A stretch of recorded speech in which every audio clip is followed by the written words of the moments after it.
Hi, this is Carol with Carol Joes. Today is Tuesday, so that means it's Tip Tuesday. Today's tip is about stretch cord. I'm going to give you some tips and tricks about the stretch cord.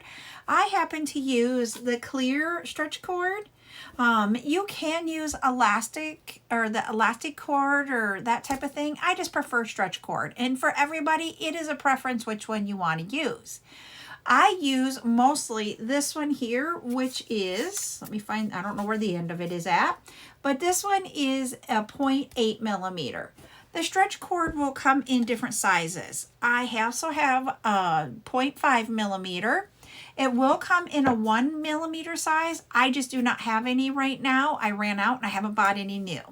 But depending on what you're doing, so if you're doing a very lightweight bead or you're doing a design that you have to go through a hole twice, the recommendation is the 0.5. If you're just doing something that's your general purpose, glass beads, acrylic beads, that type of thing, I use this one. When you get to your heavier beads, sometimes when you have a porcelain bead or you have some heavier gemstone beads, that's when I say go to the 1 millimeter.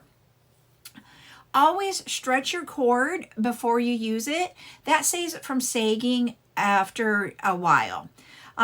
Stretch cord, you can knot it. I always double knot mine to make sure that my knot will hold up.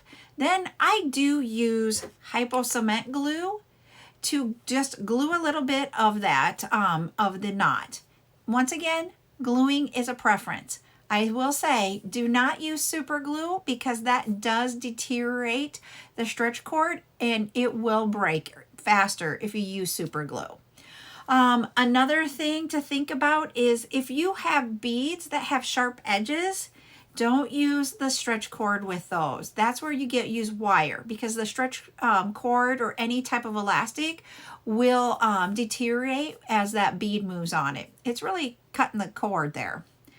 Also, when you're done with your knot, double check to make sure that it held so that you don't have beads flying everywhere. If you do use the glue, make sure it's completely dry before you wear the bracelet. I wait 24 hours before I do anything with mine. I hope some of these tips and tricks are going to be helpful for you. Come back every Tuesday when I do other things for the tips and tricks in jewelry making and wearing jewelry. Bye!